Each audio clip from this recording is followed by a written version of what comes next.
اعوذ باللہ من الشیطان الرجیم انما توعدون لآت وما انتم بمعجزین صدق اللہ العظیم۔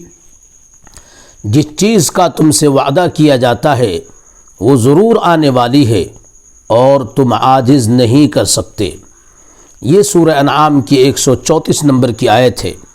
اللہ تبارک و تعالی نے اس میں یہ بات بتائی کہ مرنے کے بعد کی زندگی برحق ہے، مرنے کے بعد کی زندگی برحق ہے، اور قیامت کا آنا برحق ہے، عذاب کا آنا برحق ہے۔ اور اگر کسی نے مرنے کے بعد کی زندگی پر یقین کیا، اللہ کو سچا مانا، اللہ کے نبی کو سچا مانا، اللہ کے دین کو سچا مانا، اور اللہ کے بتائے ہوئے طریقے پر زندگی گزاری، تو مرنے کے بعد اس کو اچھا انعام جنت ملنا برحق ہے۔ تو جو کچھ بھی مرنے کے بعد کی زندگی سے جڑی ہوئی چیزیں بیان کی جاتی ہیں، ان کا وعدہ کیا جاتا ہے، وہ سب برحق ہے، وہ سب کے سب پورا ہو کر کے رہیں گی۔ انما توعدون لآت۔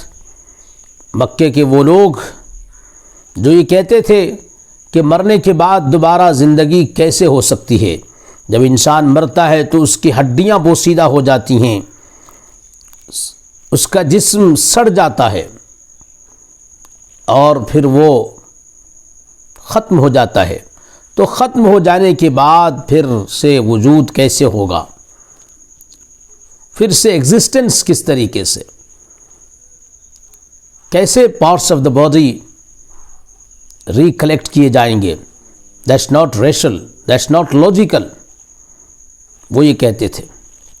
اللہ تبارک و تعالیٰ نے کہا کہ جو وعدہ کیا جا رہا ہے کہ تم مرو گے، مرنے کے بعد قبروں سے اٹھائے جاؤ گے، پھر حساب و کتاب سے گزرنا ہوگا، اور پھر جیسے اعمال ہوں گے ویسے بدلے بھی دیے جائیں گے۔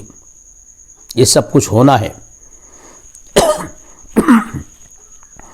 وَمَا أَنْتُمْ بِمُعْجِزِينَ، اور تم ہرا نہیں سکتے، تم اللہ تبارک و تعالیٰ کو عاجز نہیں کر سکتے۔ یعنی تم کوئی ایسا کام کرو جس کی وجہ سے تم یہ سمجھو کہ قیامت تو آئے گی، مان لیا، لیکن ہماری پکڑ نہیں ہوگی، ہم بچ جائیں گے، ہم اٹھائے نہیں جائیں گے۔ اگر کوئی یہ سوچتا ہے تو اس کو یہ سوچ اپنے دل و دماغ سے نکال دینی چاہیے، اس لیے کہ اللہ تبارک و تعالیٰ کو وہ ہرا نہیں سکتا، کوئی تدبیر کام نہیں آئے گی، ہر حال میں اس کو آنا پڑے گا۔ اگر کوئی انسان یہاں یہ سوچتا ہے، وہ اپنے لوگوں سے یہ کہتا ہے کہ میرے مرنے کے بعد میرے بدن کو جلا دیا جائے اور اس سے جو راکھ بنے اس کو پوری دنیا میں پھیلا دیا جائے، زمین کے حصے حصے میں، تاکہ میرے باڈی کو دوبارہ اسمبل نہ کیا جائے۔ My parts of the body will not be gathered together. I will not be recreated because the parts are gone, scattered in each and every part of the world. اب وہ نہیں آ سکتے۔ یا آج کی مشینوں کے زمانے میں کوئی اپنے بدن کے بارے میں یہ کہہ کے جاتا ہے کہ میرے بدن کو میرے مرنے کے بعد پیس ڈالنا، اس کے چھوٹے چھوٹے چھوٹے چھوٹے چھوٹے چھوٹے حصے بنا دینا، پھر اس کو سمندر میں ڈال دینا تاکہ مجھے دوبارہ اٹھایا نہ جا سکے۔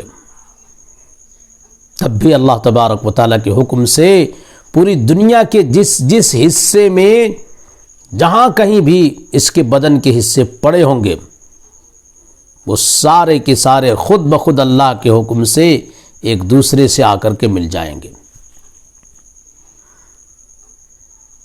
اور پھر اس کی باڈی بن جائے گی، اس میں روح ڈل جائے گی اور پھر اللہ کے سامنے آنا ہوگا۔ کوئی بھی تدبیر کر ڈالے اللہ کے یہاں سے بچ نہیں نکل سکتے۔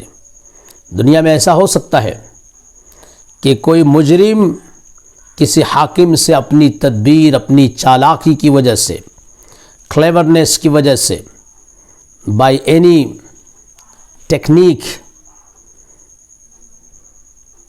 وہ بچ جائے، لیکن اللہ تبارک و تعالیٰ کے یہاں بچنے کی کوئی شکل نہیں ہے۔ وَمَا أَنْتُمْ بِمُعْجِزِينَ۔ ایمان والے اس بات کو مانتے ہیں کہ ہاں مرنا ہے، مرنے کے بعد کی زندگی ہے، اور جو کچھ بھی مرنے سے جڑی ہوئی چیزیں ہیں، ریلیٹڈ ہیں، وہ سب کے سب ہونا ہے۔ لیکن اس ایمان کے ساتھ ساتھ ہم کو اعمال پر بھی کھڑا ہونا ہے، تاکہ جس جہنم سے ڈرایا گیا ہے ہم اس جہنم سے مکمل طور پہ بچ سکیں، ایک لمحے اور سیکنڈ کے لیے بھی ہمیں جہنم میں نہ جانا پڑے، اور جس جنت اور اس کے انعامات کا وعدہ کیا گیا ہے، خوشخبری دی گئی ہے، اس جنت میں ہم فوراً ہی داخل ہو جائیں۔